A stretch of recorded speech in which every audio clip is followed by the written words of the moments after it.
Hello everyone. Daily current affair series में आज हम लोग देखेंगे 10 से 12 नवंबर 2022 के करंट अफेयर। तो आते हैं आज के पहले करंट अफेयर पे। मैंग्रोव अलायंस फॉर क्लाइमेट किस कार्यक्रम में लॉन्च किया गया?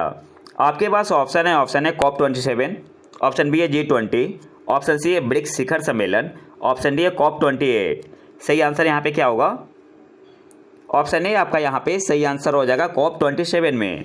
मैंग्रोव अलायंस फॉर क्लाइमेट किस कार्यक्रम में लॉन्च किया गया? तो ऑप्शन ए आपका यहाँ पे सही आंसर होगा COP27। और ये कहाँ पे हुआ था? इजिप्ट में। और COP28 कहाँ पे होने वाला है? UAE में। अब थोड़ा डिटेल में देख लेते हैं। मैंग्रोव अलायंस फॉर क्लाइमेट एक अंतर सरकारी गठबंधन है जो मैंग्रोव पारिस्थितिकी तंत्र के संरक्षण और बहाली की दिशा में प्रगति का विस्तार और तेजी लाने का प्रयास करता है। तो यहाँ से आपको याद क्या रखना है? मैंग्रोव अलायंस फॉर क्लाइमेट क्या है? एक अंतर सरकारी गठबंधन है जो मैंग्रोव पारिस्थितिकी तंत्र के संरक्षण और बहाली की दिशा में प्रगति का विस्तार और तेजी लाने का प्रयास करता है। और इसके सदस्य कौन हैं? तो इसके सदस्यों में संयुक्त अरब अमीरात UAE, Indonesia, Bharat, Sri Lanka, Australia, Japan और स्पेन शामिल है। तो आपको यहाँ से याद क्या रखना है? सबसे पहले जो मैक है, मैंग्रोव अलायंस फॉर क्लाइमेट, किस कार्यक्रम में लॉन्च किया गया? COP27 में। COP27 कहाँ पे हुआ था? इजिप्ट में। COP28 कहाँ पे होगा? UAE में। और जो मैंग्रोव अलायंस फॉर क्लाइमेट है, ये क्या है? एक अंतर सरकारी गठबंधन है। और इसके सदस्य देश कौन से हैं? संयुक्त अरब अमीरात, Indonesia, Bharat, Sri Lanka, Australia, Japan और स्पेन शामिल है। नेक्स्ट आते हैं। विज्ञान और शांति का अंतर्राष्ट्रीय सप्ताह कब से कब तक मनाया गया? आपके पास ऑप्शन है 9 नवंबर से 11 नवंबर तक, ऑप्शन बी है 9 नवंबर से 14 नवंबर, ऑप्शन सी है 10 नवंबर से 16 नवंबर, ऑप्शन डी है 5 नवंबर से 14 नवंबर। सही आंसर यहाँ पे क्या होगा? ऑप्शन बी आपका यहाँ पे सही आंसर हो जाएगा 9 नवंबर से 14 नवंबर तक। विज्ञान और शांति का अंतर्राष्ट्रीय सप्ताह कब से कब तक मनाया गया? तो ऑप्शन बी आपका यहाँ पे सही आंसर हो जाएगा 9 नवंबर से 14 नवंबर तक। नेक्स्ट आते हैं।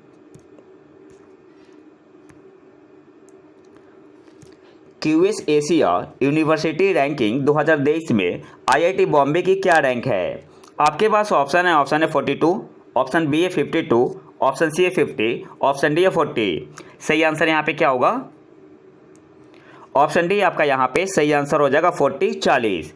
QS एशिया यूनिवर्सिटी रैंकिंग 2023 में IIT बॉम्बे की क्या रैंक है? तो ऑप्शन डी आपका यहाँ पे सही आंसर हो जाएगा 40।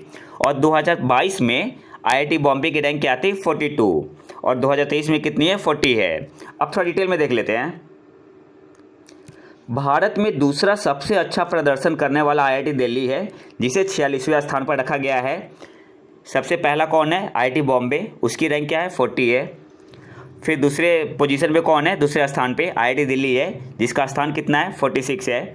और भारतीय विज्ञान संस्थान IISc बेंगलोर को 52वें स्थान पे रखा गया है। इसके बाद IIT मद्रास का स्थान है 53वां, IIT खड़गपुर 61, IIT कानपुर 66 और दिल्ली यूनिवर्सिटी का कौन सा स्थान है? 85। तो आपको यहाँ से याद क्या रखना है? IIT बॉम्बे का स्थान कितना है? IIT बॉम्बे की रैंकिंग कितनी है?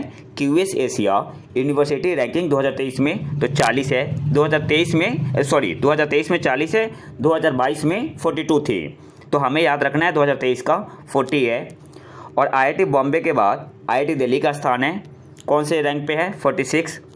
फिर आपका आता है भारतीय विज्ञान संस्थान IISc बेंगलुरु 52वें स्थान पे है, IIT मद्रास 53वें स्थान पे, IIT खड़गपुर 61वें स्थान पे, IIT कानपुर 66वें स्थान पे और दिल्ली यूनिवर्सिटी 85 कितना रैंक है? 85। और QS एशिया यूनिवर्सिटी रैंकिंग 2023 में टॉप पे कौन है? तो चीन का पेकिंग विश्वविद्यालय है। नेक्स्ट आते हैं। किस राज्य सरकार ने टाटा स्टील फाउंडेशन के साथ राज्य में 5 नगर निगमों में जगह मिशन को लागू करने के लिए समझौता ज्ञापन पर हस्ताक्षर किए? आपके पास ऑप्शन है तेलंगाना, ऑप्शन बी है झारखंड, ऑप्शन सी है उड़ीसा, ऑप्शन डी है तमिलनाडु। सही आंसर यहाँ पे क्या होगा? ऑप्शन सी आपका यहाँ पे सही आंसर हो जाएगा उड़ीसा। किस राज्य सरकार ने टाटा स्टील फाउंडेशन के साथ राज्य में 5 नगर निगमों में जगह मिशन को लागू करने के लिए समझौता ज्ञापन पर हस्ताक्षर किए? तो ऑप्शन सी आपका यहाँ पे सही आंसर हो जाएगा, उड़ीसा ने। नेक्स्ट आते हैं, कौन सा देश 2023 IBA महिला विश्व मुक्केबाजी चैंपियनशिप की मेजबानी करने के लिए तैयार है? आपके पास ऑप्शन है भारत, ऑप्शन बी है चीन, ऑप्शन सी है इंडोनेशिया, ऑप्शन डी है UAE। सही आंसर यहाँ पे क्या होगा? ऑप्शन ए आपका यहाँ पे सही आंसर हो जाएगा, भारत। कौन सा देश 2023 IBA महिला विश्व मुक्केबाजी चैंपियनशिप की मेजबानी करने के लिए तैयार है? तो ऑप्शन ए आपका यहाँ पे सही आंसर हो जाएगा, भारत। अच्छा, आपको कमेंट बॉक्स में बताना है 2023 IBA पुरुष विश्व मुक्केबाजी चैंपियनशिप की मेजबानी कौन सा देश करेगा। नेक्स्ट आते हैं,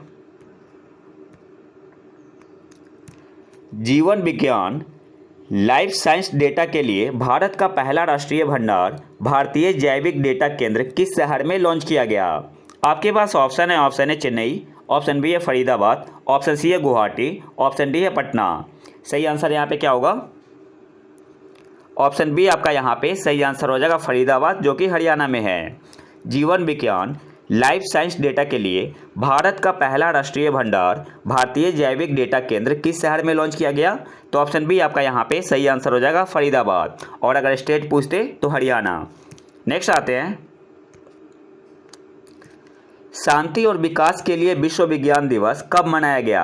आपके पास ऑप्शन है 12 नवंबर, ऑप्शन बी है 11 नवंबर, ऑप्शन सी है 10 नवंबर, ऑप्शन डी है 15 नवंबर। सही आंसर यहाँ पे क्या होगा? ऑप्शन सी आपका यहाँ पे सही आंसर हो जाएगा, 10 नवंबर। शांति और विकास के लिए विश्व विज्ञान दिवस कब मनाया गया? तो ऑप्शन सी आपका यहाँ पे सही आंसर हो जाएगा, 10 नवंबर को। नेक्स्ट आते हैं, 2023-24 में खेलो इंडिया नेशनल यूनिवर्सिटी गेम्स की मेजबानी कौन सा राज्य करेगा? आपके पास ऑप्शन है उत्तर प्रदेश, ऑप्शन बी है तेलंगाना, ऑप्शन सी है असम, ऑप्शन डी है उत्तराखंड। सही आंसर यहाँ पे क्या होगा? ऑप्शन ए आपका यहाँ पे सही आंसर हो जाएगा, उत्तर प्रदेश। 2023-24 में खेलो इंडिया नेशनल यूनिवर्सिटी गेम्स की मेजबानी कौन सा राज्य करेगा? तो आंसर क्या होगा? उत्तर प्रदेश। नेक्स्ट आते हैं, कावेरी दक्षिण वन्यजीव अभयारण्य को हाल ही में किस राज्य सरकार द्वारा अधिसूचित किया गया? आपके पास ऑप्शन है तेलंगाना, ऑप्शन बी है तमिलनाडु, ऑप्शन सी है आंध्र प्रदेश, ऑप्शन डी है केरल। सही आंसर यहाँ पे क्या होगा? ऑप्शन बी आपका यहाँ पे सही आंसर हो जाएगा, तमिलनाडु। और यहाँ पे पेपर कटिंग है, और कौन से नंबर का बना है? तो 17वें नंबर का वाइल्ड लाइफ सेंचुरी तमिलनाडु का बना है। कौन सा है? कावेरी दक्षिण, कावेरी साउथ वन्यजीव अभयारण्य। अब थोड़ा डिटेल में देख लेते हैं। राज्य सरकार ने इसके पहले कजुवेली पक्षी अभयारण्य, नांजारायन पक्षी अभयारण्य, कद्दावुर स्लेंडर लोरिस अभयारण्य और डुकोंग संरक्षण रिजर्व को अधिसूचित किया था। तो आपको यहाँ से याद रखना है, ये सब कहाँ पे है? तमिलनाडु में है। नेक्स्ट आते हैं, वुहान घोषणा, वुहान डिक्लेरेशन क्या है? आपके पास ऑप्शन है एक आर्द्रभूमि संरक्षण समझौता, a wetland conservation agreement, option B है आतंक उन्मूलन समझौता, ऑप्शन सी है भारत चीन और रूस के बीच अंतरिक्ष समझौता, ऑप्शन डी है इनमें से कोई भी नहीं। सही आंसर यहाँ पे क्या होगा? ऑप्शन ए आपका यहाँ पे सही आंसर हो जाएगा, एक आर्द्रभूमि संरक्षण समझौता, a wetland conservation agreement. Wuhan declaration क्या है? एक आर्द्रभूमि संरक्षण समझौता है। ऑप्शन ए आपका यहाँ पे सही आंसर होगा। नेक्स्ट आते हैं, पीएम नरेंद्र मोदी ने किस शहर में श्रीनाथ प्रभु केम्पेगौड़ा की 108 फीट लंबी कांस्य प्रतिमा का अनावरण किया? आपके पास ऑप्शन है चेन्नई, ऑप्शन बी है मैसूर, ऑप्शन सी है बेंगलुरु, ऑप्शन डी है हैदराबाद। सही आंसर यहाँ पे क्या होगा? ऑप्शन सी आपका यहाँ पे सही आंसर हो जाएगा, बेंगलुरु। पीएम नरेंद्र मोदी ने किस शहर में श्रीनाथ प्रभु केम्पेगौड़ा की 108 फीट लंबी कांस्य प्रतिमा का अनावरण किया? तो ऑप्शन सी आपका यहाँ पे सही आंसर हो जाएगा, बेंगलुरु में। नेक्स्ट आते हैं, राष्ट्रीय शिक्षा दिवस किस दिन मनाया जाता है? आपके पास ऑप्शन है 12 नवंबर, ऑप्शन बी है 14 नवंबर, ऑप्शन सी है 15 नवंबर, ऑप्शन डी है 11 नवंबर। सही आंसर यहाँ पे क्या होगा? ऑप्शन डी आपका यहाँ पे सही आंसर हो जाएगा, 11 नवंबर। राष्ट्रीय शिक्षा दिवस किस दिन मनाया जाता है? तो ऑप्शन डी आपका यहाँ पे सही आंसर होगा, 11 नवंबर। और इस बार की थीम क्या है? Changing course transforming education. Next आते हैं, कौन सा शहर पीएम गति शक्ति मल्टी मॉडल जल मार्ग शिखर सम्मेलन का मेजबान है?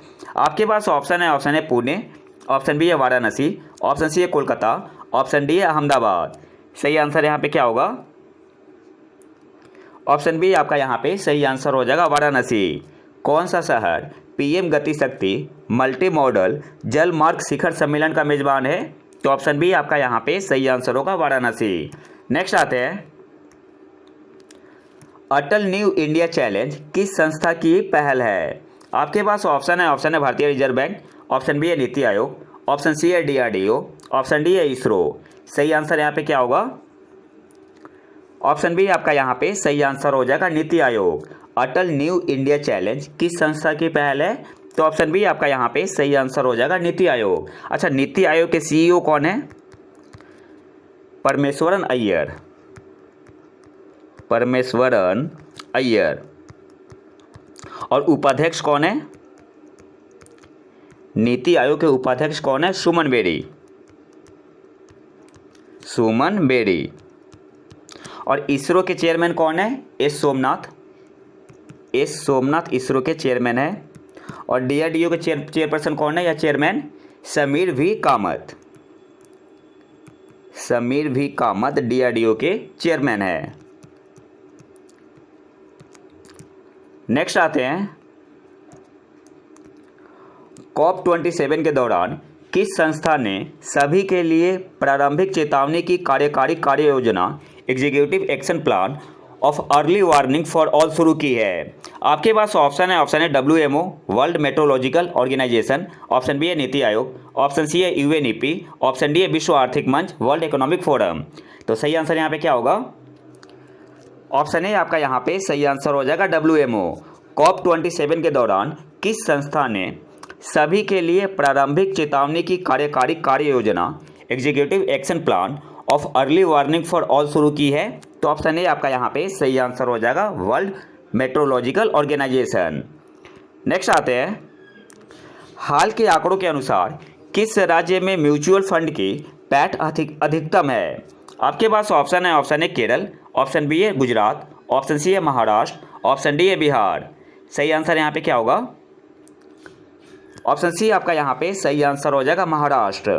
हाल के आंकड़ों के अनुसार नवंबर 2022 तक किस राज्य में म्यूचुअल फंड की पैठ अधिकतम है? तो ऑप्शन सी आपका यहाँ पे सही आंसर होगा, महाराष्ट्र। नेक्स्ट आते हैं,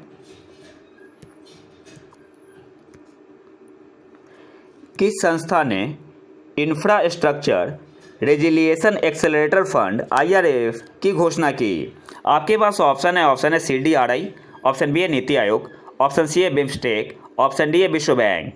सही आंसर यहाँ पे क्या होगा? ऑप्शन ए आपका यहाँ पे सही आंसर हो जाएगा, CDRI ने। किस संस्था ने इंफ्रास्ट्रक्चर रेजिलिएशन एक्सेलरेटर फंड की घोषणा की? तो ऑप्शन ए आपका यहाँ पे सही आंसर हो जाएगा, CDRI ने। और ये कहाँ पे किया गया था? तो COP27 में। COP27 कहाँ पे हुआ था? मिस्र, इजिप्ट में। और इजिप्ट में कहा? शर्म अल शेख में। और CDRI का फुल फॉर्म क्या होता है? Coalition for disaster resilient infrastructure. Next आते हैं, कौन सा देश वैश्विक उत्पादन के 41% के साथ बाजरा का प्रमुख उत्पादक है? आपके पास ऑप्शन है चीन, ऑप्शन बी है भारत, ऑप्शन सी है USA, ऑप्शन डी है बांग्लादेश। सही आंसर यहाँ पे क्या होगा? ऑप्शन बी आपका यहाँ पे सही आंसर हो जाएगा, भारत। कौन सा देश वैश्विक उत्पादन के 41% के साथ बाजरा का प्रमुख उत्पादक है? तो ऑप्शन बी आपका यहाँ पे सही आंसर हो जाएगा, भारत। और आपको यहाँ से याद रखना है, यूनाइटेड नेशन जनरल असेंबली ने 2023 को क्या डिक्लेयर किया है? International year of millets. Next आते हैं, किस देश ने middle east green initiative launch किया? आपके पास ऑप्शन है USA, ऑप्शन बी है ओमान, ऑप्शन सी है UAE, ऑप्शन डी है सऊदी अरब। सही आंसर यहाँ पे क्या होगा? ऑप्शन डी आपका यहाँ पे सही आंसर हो जाएगा, सऊदी अरब। किस देश ने middle east green initiative launch किया? तो ऑप्शन डी आपका यहाँ पे सही आंसर हो जाएगा, सऊदी अरब। और आज के आखिरी करंट अफेयर पे आते हैं, आधार नियमों में संशोधन के अनुसार सहायक दस्तावेजों को कितने वर्षों में एक बार अपडेट करने की आवश्यकता है। आपके पास ऑप्शन है 10 साल, ऑप्शन बी है 5 साल, ऑप्शन सी है 15 साल, ऑप्शन डी है 20 साल। सही आंसर यहाँ पे क्या होगा? ऑप्शन ए आपका यहाँ पे सही आंसर हो जाएगा 10 वर्षों में। आधार नियमों में संशोधन के अनुसार सहायक दस्तावेजों को कितने वर्षों में एक बार अपडेट करने की आवश्यकता है? तो ऑप्शन ए आपका यहाँ पे सही आंसर होगा 10 वर्षों में। तो ये तो था हमारा आज का लेक्चर। अगर आपको इसका PDF चाहिए तो आप हमारे टेलीग्राम चैनल प्रतीक IQ को ज्वाइन कर सकते हैं। यहाँ पे ज्वाइन करने का फ़ायदा है कि PDF के साथ साथ आप करंट अफेयर का क्विज लगा सकते हैं 68 BPSC के लिए, BSSC CGL के लिए, SSC CGL के लिए, बिहार एक्साइज सब इंस्पेक्टर के लिए या किसी भी गवर्नमेंट एग्जाम के लिए। तो अगर वीडियो पसंद है तो लाइक करें और चैनल को सब्सक्राइब जरूर कर लें। मिलते हैं नए वीडियो में नए टॉपिक के साथ। तब तक के लिए नमस्कार, जय हिंद।